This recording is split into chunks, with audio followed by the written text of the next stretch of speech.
우리가 지난번 읽었던 금요 기도의 말씀에서는 솔로몬 이후에 두 나라로 분열되고 나서 유다의 초대 왕이었던 르호보암 시대에 있었던 일들을 우리가 함께 살펴봤습니다. 아버지 솔로몬처럼 많은 아내를 두고 자식을 두면서 하나님의 은혜로 나라가 안정이 되고 견고해지다 보니까 또 하나님을 저버리고 잊어버리고 백성들 또한 그렇게 하면서 하나님을 등지게 되니까 하나님께서 애굽 나라라는 나라를 하나의 징계의 막대기로 사용하셔서 당시 르호보암이 다스린 유다를 치게 하셨던 것을 기억합니다. 큰 위기 상황 속에서 하나님은 르호보암에게 하나님께서 그 나라를 지켜주시겠다, 구원하시겠다라고 약속은 하시지만 어떤 표현을 썼습니까? 조금 구원하려니와 이렇게 말씀했어요. 그래서 그들로 하여금 하나님을 섬기는 것이 나은지 애굽 왕 시삭을 섬기는 것이 나은지 너희로 경험을 통해서 깨닫게 하겠다. 그런 말씀을 우리가 함께 살펴봤죠. 기억나시죠? 오늘은 시간이 흘러가지고 이 유다 왕 가운데 선왕으로 분류되는 히스기야 왕 시대에 있었던 이야기를 우리가 함께 살펴보는데 상황은 똑같이 국가적인 위기 상황을 맞게 됩니다. 그런데 그 위기 상황을 대처하는 히스기야의 모습이 앞선 왕들과 다르다는 겁니다. 신앙적으로 그 위기를 어떻게 대처하는가 하는 것을 우리에게 잘 보여주고 또 이런 말씀을 통해서 우리가 배울 수 있는 것은 우리가 인생 가운데 살면서 어떤 위기를 만날 때 우리가 어떻게 그 위기를 극복하느냐, 그 위기 극복을 위해서 우리가 어떻게 하나님을 의뢰해야 할까에 대한 좋은 교훈들을 우리가 배울 수 있다는 겁니다. 그래서 오늘 이 말씀을 함께 읽으면서 위기 가운데 하나님을 의뢰하는 법, 이런 제목을 붙이고 함께 말씀을 살펴보려고 합니다. 주전 701년경입니다. 주전 701년. 북이스라엘 나라는 722년경에 아수르 나라에 의해서 이미 패망을 당한 상태였습니다. 살마네셀이라고 하는 아수르 왕에 의해서 북이스라엘 나라는 이미 패망을 당했고 아수르는 그 기세를 몰아서 이제는 남유다까지도 삼키려고 하는 야욕을 가지게 돼요. 그래서 약 20여 년이 지나고 난 다음에 아수르 왕이었던 사네립이 이 유다 나라를 침공해 오는 모습입니다. 이 침공 소식이 히스기야 왕에게 알려지게 되면서 큰 위기의식을 갖게 되었어요. 히스기야 왕은 어떻게 하느냐? 백성의 지도자들과 용사들을 소집을 해서 의논을 하는 겁니다. 여기까지도 르호보암과 크게 다르지 않아요. 그리고 나서 이 히스기야가 대처하는 모습들이 묘사가 되는데 가장 먼저 하는 게 뭐냐면 이 성 밖으로부터 물 근원을 막아서 아수르 군사들이 왔을 때 이 물을 그들이 차지하지 못하도록 하기 위해서 이런 대처를 하게 됩니다. 그래서 성 밖에 물의 근원을 차단하는 일을 그들이 하고요. 그 다음에 모든 성벽, 허물어져 있고 약해진 그런 모든 성벽들을 보수하는 데 마음을 모아서 성벽 보수를 합니다. 그리고 외성들을 쌓기 시작하고요. 다윗성의 밀로라고 하는 곳을 더 견고하게 하면서 개련대로 무기와 방패를 만들어서 준비하는 일을 하게 됩니다. 그리고 나서 군대 지휘관들을 중심으로 해서 싸울 수 있는 병사들을 점검하고 그 다음에 군대 조직을 좀 더 잘 세우는 일들을 하게 되죠. 그리고 왕이 백성들 앞에서 그 백성들의 불안한 마음을 위로하고 안돈시키는 연설을 하게 됩니다. 그 연설의 내용이 우리가 읽은 6절부터 8절 말씀에 자세하게 소개가 되고 있어요. 뭐라고 말하느냐? 먼저는 불안해하고 두려워하고 있는 이 유다 백성들로 하여금 두려워하지 말라라고 그들에게 말을 건네줍니다. 말만 이렇게 한다 그래서 막 느끼고 있는 그 두려움이 순식간에 사라질 리는 없어요. 그러나 두려워하지 말라라고 말하는 왕의 말에는 분명한 근거가 있었어요. 그 근거가 뭐냐? 우리 하나님께서 우리와 함께 하신다라고 하는 내용이었습니다. 7절 말씀의 중간 부분에 한번 보세요. 두려워하지 말며 놀라지 말라. 우리와 함께 하시는 이 누굴까요? 하나님. 그와 함께 하는 자보다 크다. 그가 누굴까요? 침공하는 자들. 사내립과 또 그가 보낸 모든 군사들. 그와 함께하는 자보다도 우리 하나님은 크시다. 이렇게 말하면서 하나님이 함께 하신데 그 하나님은 이 아수르의 군사들보다도 더 능력이 많고 더 크시고 위대하신 분이시다. 이렇게 그들에게 말을 합니다. 8절에 가면 그와 함께 하는 자는 사내립과 그의 군사들을 말하는 겁니다. 육신의 팔이지만 우리와 함께 하시는 이 곧 하나님은 우리 하나님 여호와시다. 반드시 우리를 도우시고 우리를 대신하여 싸우실 것이다. 그러니 두려워하지 말고 놀라지 말라. 이렇게 히스기야가 백성들 앞에 이렇게 연설을 하게 된 겁니다. 이 말을 들은 백성들이 이 히스기야의 말로 인하여 안심하였다.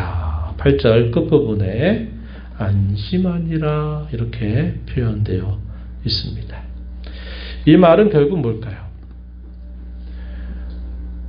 우리가 가지고 있는 힘으로는 아수르의 그 강한 군대를 우리가 맞서서 이겨낼 수는 없다. 우리가 할 수 있는 최선을 다한다더라도 우리의 힘이 그들의 군사력에 비해서는 약한 게 사실이다. 그러나 우리는 우리의 연약한 군사력 때문에 두려워하지 말고 우리와 함께 하신 하나님이 크시고 위대하신 분이고 그분이 우리를 대신해서 우리를 위해 싸우실 것이니 우리는 하나님을 바라보고 하나님을 의뢰하자.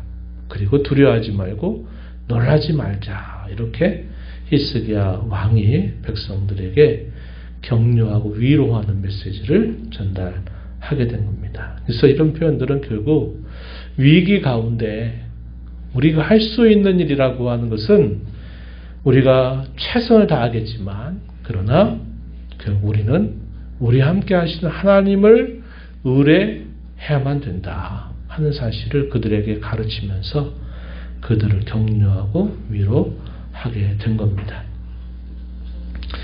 어떤 과정이 있었을까요? 사내립이 처음에는 그가 직접 군사들을 데리고 오지 않았어요. 다른 쪽에 전쟁이 있었기 때문에 사내립이 그의 신하들, 우리 역대하에서는 그 신하의 이름이 소개가 안 되지만 이와 같은 내용들을 전달하고 있는 열왕기하의 말씀 보게 되면 랍사게라고 하는 그 군대를 이끌고 있는 그 사람을 보내면서 대군을 함께 보내가지고 이 신하들을 통해서 결국 이 예루살렘을 결국 침공하게 된 겁니다. 그러면서 이 랍사게가 유다 사람들이 들을 수 있는 유다 말로 계속 그들을 협박하고 공갈하고 회유하고 하는 일들을 하게 됩니다. 말로 하는 전쟁이 먼저 시작이 된 거죠. 그 중심적인 내용은 우리가 읽은 본문 뒤에도 소개가 되고 있습니다. 한번 10절 한번 가서 보세요. 아수르 왕 사네립은 이같이 말하노라. 너희가 예루살렘에 에워싸여 있으면서 무엇을 의뢰하느냐. 11절 히스기야가 너희를 꾀어 이르기를 우리 하나님 여호와께서 우리를 아수르 왕의 손에서 건져내시리라 하거니와 이 어찌 너희를 조림과 목마름으로 죽게 함이 아니냐. 이게 무슨 말입니까? 히스기야가 백성들에게 여호와 하나님을 바라보고 의뢰하자. 그리고 두려워하지 말고 놀라지 말자라고 했던 이 말이 대적들의 귀에 이미 들려져 있는 상태였습니다. 야, 너희들 향해서 너희가 섬기는 왕이 너희에게 이렇게 말한 것은 그것은 거짓이다. 너희를 꿰고 있는 일이다. 실제로 그 다 거짓된 말이다. 이렇게 말하면서 백성들을 위협하고 있는 것입니다. 지금 이렇게 너희가 당해가고 있는 이 위기로부터, 그래서 줄이고 목마르게 된 이런 상태로부터 너희를 건져내지 못할 거다. 히스기야의 말을 믿지 말아라. 그가 너희를 속이고 있는 것이다. 이렇게 말을 하면서 너희가 지금 뭘 의뢰하고 있느냐? 이렇게 말하는 거죠. 결국 이 표현들이 뭘 보여줄까요? 협박하고 공갈하고 또 회유하고 또 히스기야 왕과 백성들 사이에 지금 하나 되어 있는 이 마음을 갈라놓는 이간질을 계속 하는 겁니다.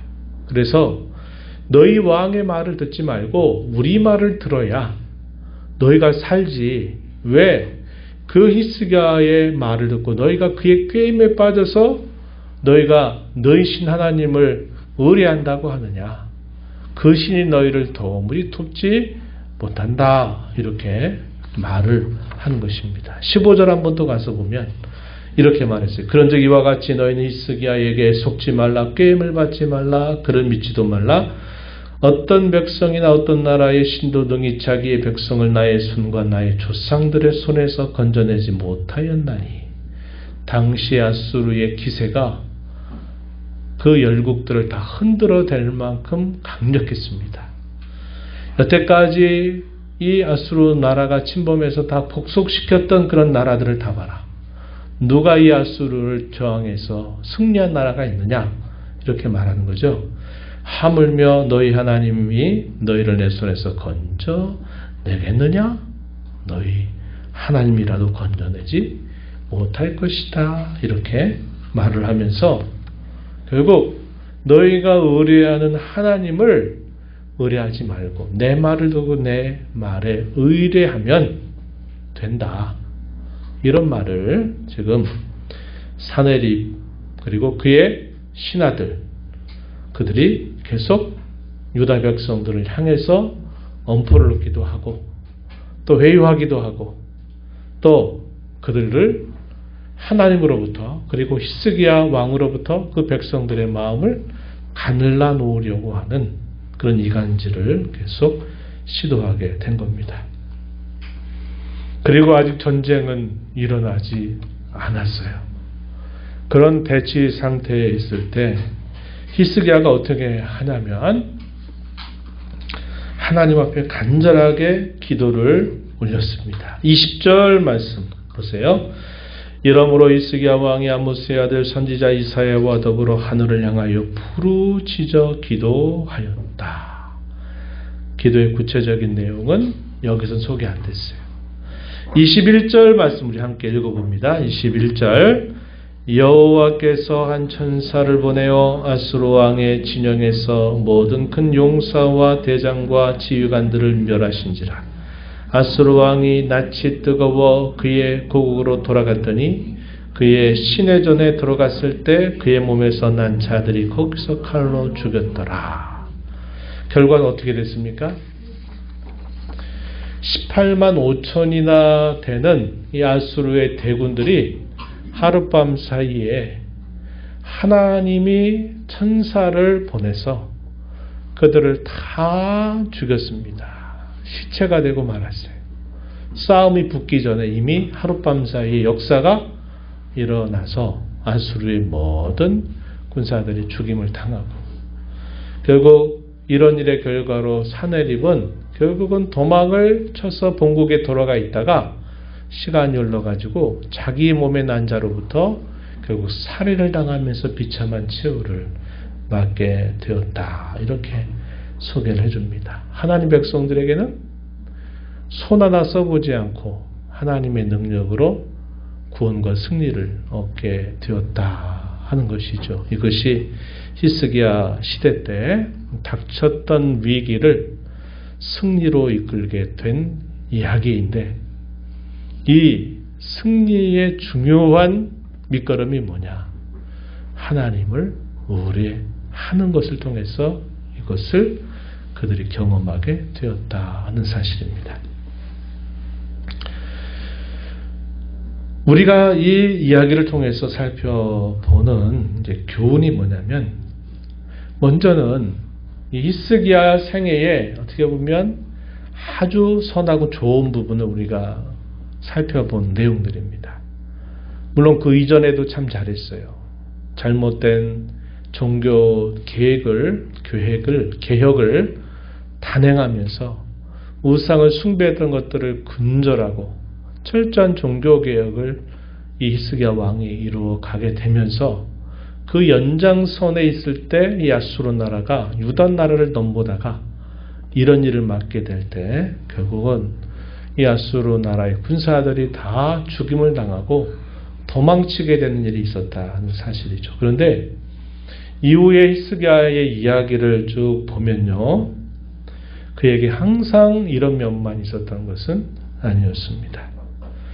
하나님을 잘 믿고 이런 모습이 있는가 하면, 또 하나님을 향해서 그가 갖는 불신의 태도가 나타나는 면도 있고, 그가 하나님의 은혜로 형통함을 겪기도 하다가 또 어떨 땐 역경을 겪기도 하고, 또 이렇게 오늘과 같은 이야기 속에서 큰 용기를, 신앙의 용기를 발휘해서 승리를 하기도 하지만 또 낙심하게 되는 경험도 하는 겁니다. 겸손하게 하나님을 의뢰하기도 하지만 또 하나님이 하신 일을 망각하고 교만해지게 되는 모습도 나타나요. 그가 죽을 병에 걸렸다가 그 죽을 병으로부터 또 치험을 받기도 합니다. 승리를 경험하다가도 또 패배 등을 경험하기도 하는, 그야말로 우리의 인생 가운데서 모두가 다 가지고 있는 기본적인 상태, 그것이 이 히스기야에게서도 발견되고 있다는 겁니다. 오늘 저와 여러분은 어떨까요? 우리도 마찬가지예요. 어쩔 때는 참 신앙이 단단해가지고 우리가 신앙을 통해서 용기도 얻고 또 하나님의 능력도 경험하고 승리도 일궈내고 하는 일들을 보지만, 또 어떨 때는 의심에 빠지고 또 그 의심으로 말미암아 또 낙심하기도 하고 절망감을 느끼기도 하고 교만해서 하나님을 잊어버리기도 하고 질과 어려움 가운데 경험하기도 하고 또 패배 같은 일들을 경험하기도 한다는 겁니다. 우리 인생도 다르지 않아요. 그래서 우리 인간의 기본적인 조건이나 상태를 생각하면 이 모든 것들이 다 이렇게 얽히고 설켜 있다 하는 사실을 우리가 알게 된다는 겁니다. 그래서 우리 실력을 그렇게 믿고 신뢰해서는 안 되죠. 다윗의 생애도 우리가 잘하는 것처럼 고난과 연단 속에서 잘 훈련받아서 그가 왕이 되면서 온 이스라엘로부터 칭송받고 모든 전쟁에서 승리를 다 일궈내서 그의 왕국이 강성해지는 그런 일이 있게 될 때 한순간에 그가 범죄하게 되면서 그가 큰 말할 수 없는 그 왕가의 피비린내 나는 그런 살인과 죽음의 역사가 드리워졌던 것을 우리가 보기도 하는 겁니다. 그래서 우리 사람은 다 이러한 모든 인간들이 경험하는 이런 대비의 이런 현실들이 그대로 나타나고 있다 하는 겁니다. 우리가 그런 것들을 의식하면서 우리가 때로 인생 가운데 위기를 맞게 될 때 이 히스기야의 여러 모습 중에서 그가 하나님을 의뢰했던 그 내용들을 우리도 잘 본받는 자세가 필요한데요. 시편 11편 3절 말씀에 이런 말씀이 있어요. 터가 무너지면 의인이 무엇을 하느냐? 이런 질문입니다. 터가 무너지면 의인이 무엇을 할까? 터가 무너졌다라는 것은 우리의 가장 기본적이고 중요한 것들이 다 무너져 내릴 때, 큰 위기를 만나게 될 때 의인은 과연 무엇을 해야 되느냐 하는 질문입니다. 다윗이 쓴 시편인데요. 다윗의 측근들조차도 당신이 지금 터가 무너져 내리는 위기에 있는데 빨리 이 상황에서 도망쳐야 되지 않느냐. 빨리 도망쳐라.